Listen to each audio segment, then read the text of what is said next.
Educação à distância, mudando realidades.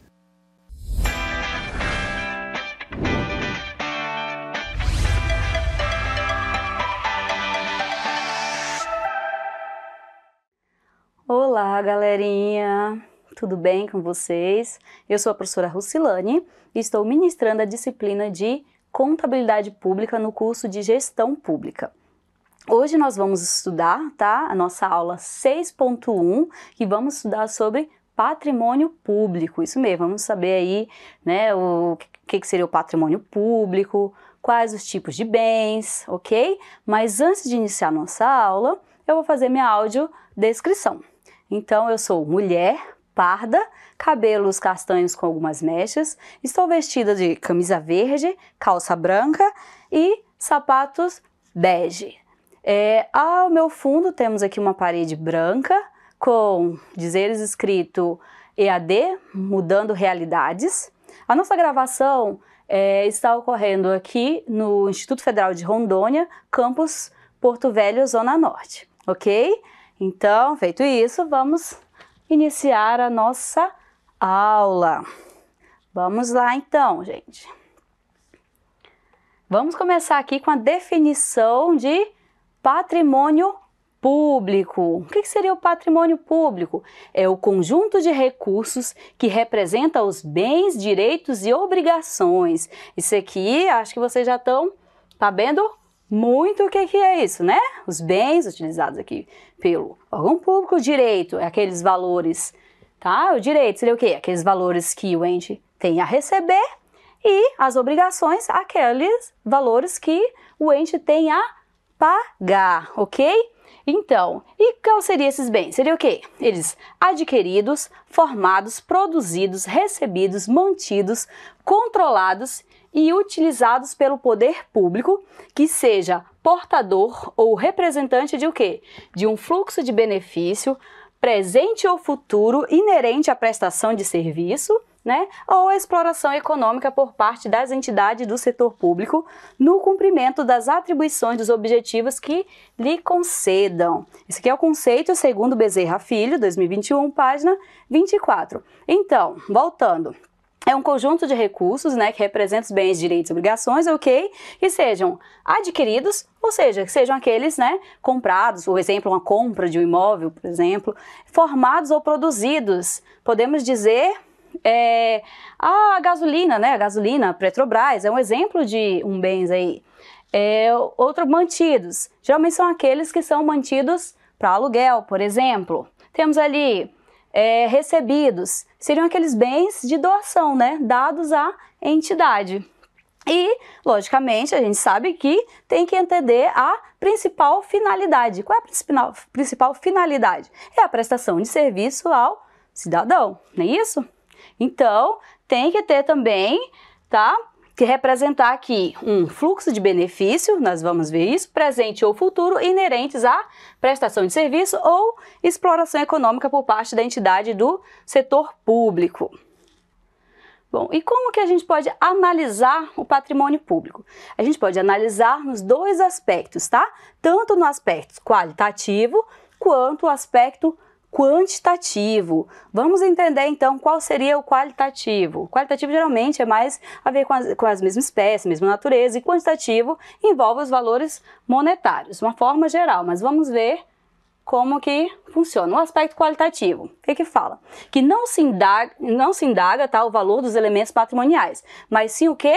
A sua qualidade funcional, isto é, as formas e as composições qualitativas que podem adquirir na instituição, procurando o quê? Estabelecer a composição que melhor concorra para alcançar seus fins com a máxima economicidade, qualidade e produtividade. Então, aqui não vai ser observado o valor, e sim a qualidade desses bens, tá? Para que eles venham alcançar os seus fins.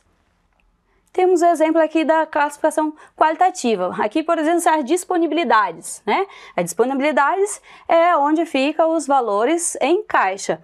Na verdade, no órgão público, a gente sabe que fica aqui mais os valores ficam nas bancos conta movimento, né? Nos bancos. Temos também o quê?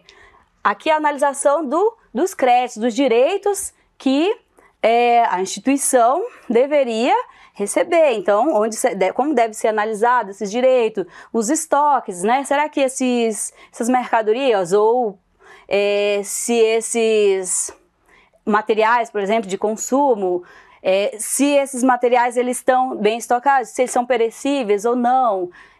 Uma análise qualitativa aí poderia ser na escola, que tem, por exemplo, sei lá, se fosse uma merenda para as crianças, né? Ia ver se aqueles lá eram perecíveis ou não, se estão sendo utilizados da forma correta ou não.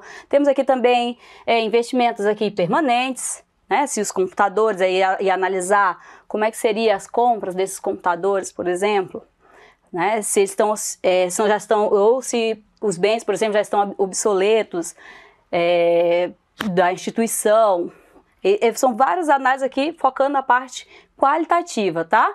Temos aqui também os bens, os imobilizados. Temos aqui também os intangíveis, né? Que são aqueles que são os incorpóreos. Também temos aqui as análises também das obrigações, das dívidas. Muitos pensam assim, não é bom ter dívida. Não, gente, é bom sim, é bom você ter crédito também, né? As operações de créditos, as operações aqui, os empréstimos também podem ajudar as instituições. Não tem que ser tudo à vista. E vamos falar um pouquinho agora do conceito de ativo, tá? O conceito de ativo é o quê? É um recurso controlado pela entidade, resultado de evento passado, que poderá gerar benefício econômico futuro. Já já a gente detalha cada pedacinho desse ativo, mas antes vamos continuar aqui. A classificação. Qual é a classificação do ativo? Vocês viram um pouco lá na contabilidade geral, né, gente? A classificação do ativo que é em circulante e não circulante. Ele deve levar em consideração o atributo da conversibilidade, ou como que aquele dinheiro, né, aquele caixa, ou aquelas aplicações de curto prazo, ou aqueles direitos são conversíveis em valor monetário, tá? Como são conversíveis, de certa forma, em dinheiro. E aqui, lembrando que é grau decrescente de conversibilidade. Temos aqui o ativo circulante e o não circulante. Qual é a diferença aqui? Tá? Os ativos circulantes são o quê? São aqueles, tá? Aqueles ativos que estão disponíveis para realização imediata. Quando a gente fala realização aqui, tá? É para que seja conversível em dinheiro. Aqui também os ativos que tiverem a expectativa de ser realizado, ou seja, né, de ser recebido, até 12 meses após a data das demonstrações contábeis. Então, fechou lá a data de demonstrações contábeis 31 de dezembro. Se eles estiverem lá para ser realizados até 12 meses posterior, ele se enquadra no circulante. E o não circulante já seriam aqueles, tá? A realização após 12 meses da data de demonstrações contábeis. E um diferencial aqui também é que os créditos escritos em dívida ativas não renegociados, eles já são automaticamente, tá, classificados aqui no não circulante. Bom, falando novamente aqui no conceito que a gente falou de ativo, o que você tem que levar? Levar os principais detalhes aqui. Ele tem que trazer um benefício, tá? Um benefício potencial ou benefício futuro aqui, né? Ou potencial de serviço. Tem que ser controlado, o controle tem que ser pela entidade e tem que ser resultado de eventos passados. Como que seria isso? Lembrando, quando ele falou de recurso lá, quando fala, né, que é um recurso, o recurso é um item que significa o quê? Que ele tem que ter o potencial de serviço ou a capacidade de gerar benefícios econômicos, tá? É isso que envolve lá o recurso. E controlado, o que quer dizer? Que são os ativos em que a entidade, mesmo sem ter o direito à propriedade, detém o controle, os riscos e os benefícios deles correntes. Aqui eu trouxe até um exemplo de um contrato de arrendamento mercantil de uma ambulância. Se, um exemplo lá, um órgão público, né, o município, está com a ambulância. De repente ele ultrapassou a velocidade, bateu no outro carro, a ambulância, mas ele estava com arrendamento mercantil. né? Não podia dizer que a posse não seria do município. Vocês acham que esse ativo deveria ser registrado ou não? Sim, porque o que vai valer aqui, gente, é o controle, os riscos e os benefícios. Qual seria ali o controle? Sim, porque ele está sob o controle, naquele momento, daquele município, por mais que ele tenha apenas feito o arrendamento. Os riscos, se aquela ambulância correu o risco lá, né, de bater, ou se não fez um seguro, ou se ele não dirigiu, por exemplo, de uma forma correta, esses riscos será o quê? Quem será responsável será a entidade que arrendou. E também os benefícios, né? Ajuda a população, por exemplo, aquela ambulância vai ajudar lá as pessoas doentes que precisam de socorro. Esses benefícios será também para aquele município. Então, a gente vai ver ali que não basta que esteja sobre posse, sobre o nome da empresa, do doente, tá? E o que seria aqui de benefícios econômicos? Os benefícios econômicos, tá, correspondem à entrada de caixa ou à redução das saídas de caixa. Potencial de serviço seria o quê? É a capacidade de prestar serviços que contribuem para alcançar os objetivos da entidade. Um exemplo aqui, se for o Instituto Federal, qual seria a nossa capacidade aqui de prestar serviço? Qual é o nosso objetivo da entidade? É o quê? Levar a educação, né? A todos os alunos, de preferência a todos os lugares. Estamos chegando aí com os polos. Então, gente, uma atenção aqui, que é o que eu acabei de falar, tá? A forma física que não é uma condição necessária para um recurso, pois nós falamos, né, que tem lá o recurso lá intangível também, e a propriedade legal dos recursos não é uma característica essencial do ativo, pois, como eu falei, basta que detenha do controle os riscos e os benefícios deles decorrente. Não precisa, de fato, que aquela ambulância esteja lá no nome, né, tenha sido comprada pela aquela prefeitura, por exemplo. Apenas com arrendamento lá, ela já está tendo o controle daquele veículo. E o conceito de passivo?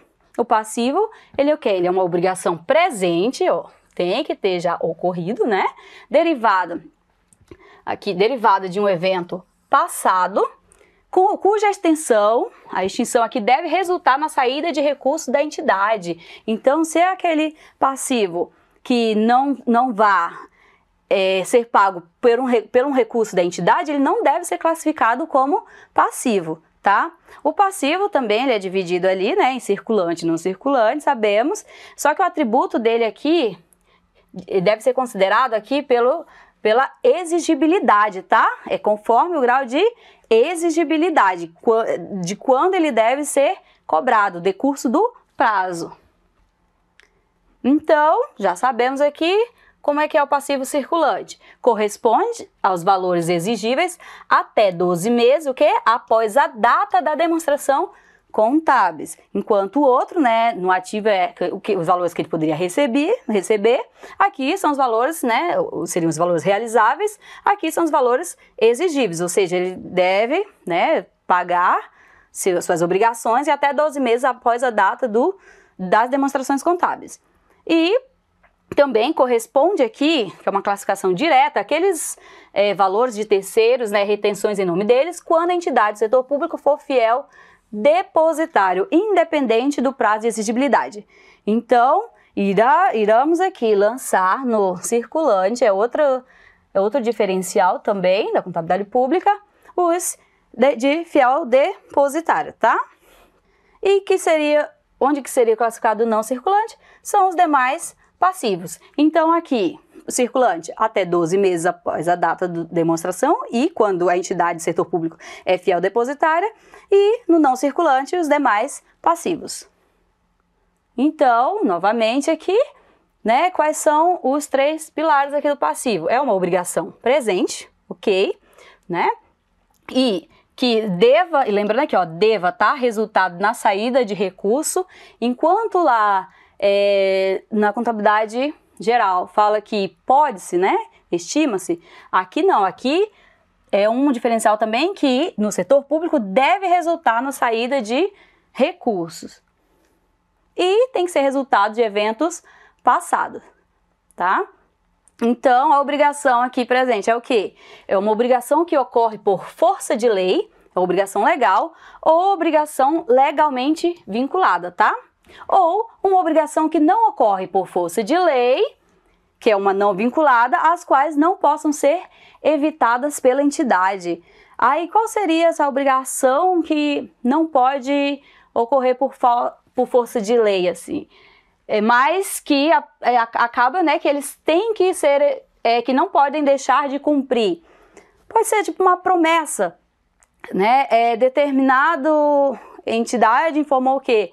Que eles iriam reduzir, sei lá, o gás carbônico em 80%, um exemplo.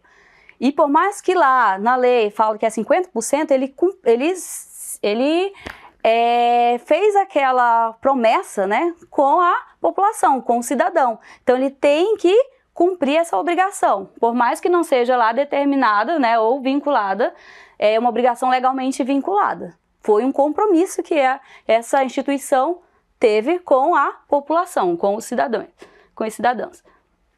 E vamos lá, extinção. Como é que seria essa extinção? Ela deve ser resultado do quê? Então a extinção ela deve se resultar na saída de recurso da entidade. O que significa? Um passivo ele deve o quê? Envolver uma saída de recurso da entidade para ser liquidado ou extinto. Como eu já havia falado, esse só é considerado passivo desde que saia um recurso, né, lá do ativo para se fazer o quê? A baixa ou a liquidação desse passivo, tá? Se não sair esse recurso lá do balanço patrimonial, então, no caso, ou não sair também, né, do órgão da entidade, esse pagamento não deve ser classificado como passivo. E aqui, né, a gente fala o quê? Que é necessário que a obrigação presente surja como resultado de transação ou de outro evento passado. Então, se você, por exemplo, vai contratar um empréstimo, você fez verificou, fez a análise, viu qual era o percentual de juros e tal, mas você não assinou o contrato e não efetivou toda aquela, no caso, a contratação daquele empréstimo, ele não pode dizer que que ocorreu o fato gerador ali, que ocorreu, no caso, né, a transação. Ela tem que ter sido efetivada, tem que ter ocorrido o fato gerador. Bom, agora vamos falar sobre a classificação dos bens públicos, isso mesmo, está classificado aqui como o quê? Como bens de uso comum, bens de uso especial, bens dominicais ou dominiais e esse outro aqui que é os bens recebidos em doação. Esses três são os principais que estão lá no nosso Código Civil, ok? Então, o que seriam os bens de uso comum do povo, tá? São aqueles que a sociedade como um todo vai usufruir. Então, seja o quê? Rios, mares, estradas, ruas, praças, eles também são chamados, tá? De patrimônio comunitário, cultural ou social. E ele ainda tem as classificações, tá bom? Que nós vamos detalhar mais na frente. Temos o quê? Os de bens de uso especial. O que são? São aqueles em que a administração utiliza para atingir os seus fins, tá? Então, um exemplo aqui, o nosso campus. O campus aqui, Porto Velho, Zona Norte, o nosso prédio aqui, né, ele seria classificado como um bem de uso especial, porque a gente está utilizando para que tenha as aulas, né, para que a gente está atingindo nossos fins aqui, que é a educação para os alunos, não é isso? Temos outros exemplos o quê? Os hospitais, né, as bibliotecas, agências de atendimento, museus. E aqui trouxe um exemplo aqui, né, das Forças Armadas. Então, o bem de uso especial, como já falamos, eles são aqueles que a gente utiliza para atender o nosso fim, tá? E os bens dominiais ou dominicais são o quê? São aqueles que são de domínio do poder público, ok? Mas que não possuem um fim específico, tá? Geralmente, eles podem colocar, né, ou podem ser alienados, né? Vamos até ver que enquanto os bens de uso comum do povo e os bens de uso especial eles não são inalienáveis, aqui pode ocorrer a alienação, ok? Então, um exemplo aqui, apartamentos, armazéns, casas, glebas, terrenos, lojas, são bens destinados à reforma. Então, esses, a administração, né, o poder público, ele pode utilizar para qualquer outro fim. Geralmente, ele pode utilizar, por exemplo, tem um terreno, tem um apartamento, ele pode colocar, por exemplo, para alugar, né? E bens recebidos em doação, já estamos falando, né? São aqueles bens que são dados à entidade. Então, vamos continuar aqui, classificação, né, dos bens públicos. Lembrando, tá, que os bens públicos de uso comum do povo e o de uso especial, eles são que inalienáveis, já falamos, enquanto conservarem sua qualificação na forma da lei. Já os bens públicos dominicais, por sua vez, podem ser alienados, observadas as exigências legais. Havíamos falado ainda agorinha sobre isso. Bom, e vamos lá agora para a classificação dos bens de uso comum, tá? Então, ele é classificado em infraestrutura construída pela ação do homem, em bens naturais e bens do patrimônio cultural. Como que seria o de infraestrutura construída pela ação do homem? Aqui a gente tem exemplo, as ruas, estradas, as pontes, as praças, sistema de esgoto, sistema de abastecimento de água, todas essas a gente sabe dizer que foi construída. E isso, diretamente mesmo, a gente pode falar que ela foi construída pela ação do homem. Não simplesmente veio do nada ou do natural, né? Eles são inventariados, avaliados, depreciados, inalienáveis e, principalmente aqui, contabilizados, tá? E os naturais? Esses são exemplos aqui, praias, quedas d'água, rios, lagos, ou seja, né, aquele que já veio realmente do evento natural, né? Você chega lá, não teve um homem que foi lá para criar aquela praia, não. Que eles já são eventos naturais, eles são inalienáveis, impenhoráveis, imprescritíveis, tá? E ainda carecem de normatização para contabilização. Então, aqui vemos que ele não tem como ser contabilizado. E tem o patrimônio cultural também, que eles geralmente são bens com aquela significância histórica, né? Cultural ou ambiental. Exemplo, temos os monumentos, prédios históricos, sítios arqueológicos, áreas de conservação e reservas naturais.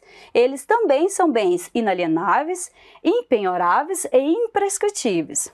O registro contábil desses bens, né, os ativos, ele é o quê? Ele é facultativo e pode seguir as bases utilizadas para o quê?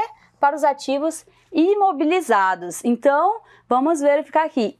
O único que realmente, ele já pode, dos bens de uso comum, que é contabilizado de forma correta, é depreciado e tal, é o que é a infraestrutura construída pela ação do homem. Enquanto os naturais, eles ainda não têm normatização de contabilização e o patrimônio cultural, ele já é facultativo. Algumas considerações aqui gerais para o registro dos bens públicos. A mensuração ou avaliação, ela deve o quê? Ter base no valor de aquisição, produção ou construção, incluindo os gastos adicionais, tá? Complementares. O ativo imobilizado com vida útil econômica limitada, ele fica sujeito ao quê? A depreciação, amortização ou exaustão sistemática durante esse período. Então, tem lá a sua depreciação, um veículo, por exemplo, ele deve ocorrer essa depreciação mensalmente. E o imobilizado aqui obtido a título gratuito. Como é que deve ser feito esse registro? Deve ser considerado o valor resultante da avaliação obtida com base em procedimentos técnicos ou valor patrimonial definido no quê? Nos termos da doação. Mais uma consideração aqui. Os gastos posteriores à aquisição ou ao registro do elemento imobilizado devem ser incorporados aos valores desse ativo quando gerar benefícios econômicos futuros ou potenciais, tá?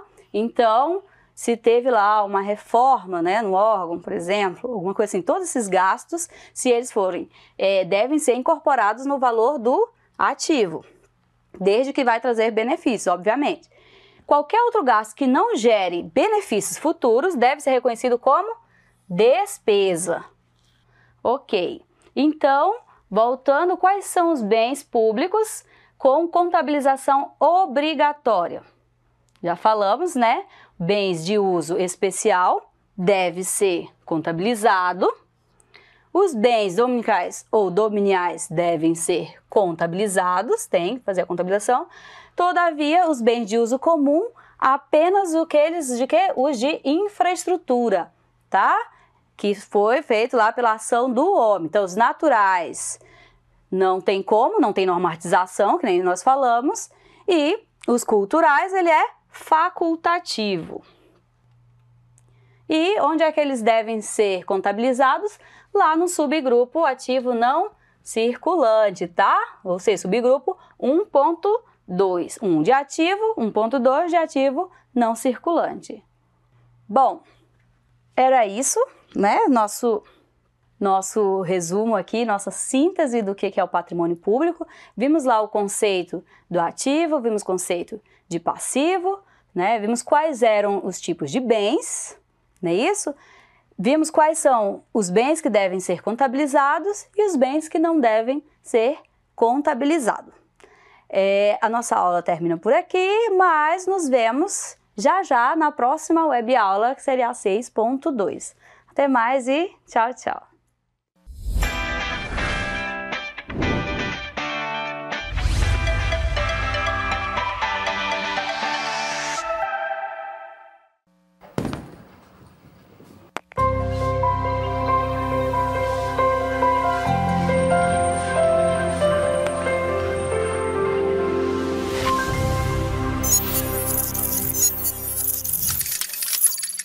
Educação à distância, mudando realidades.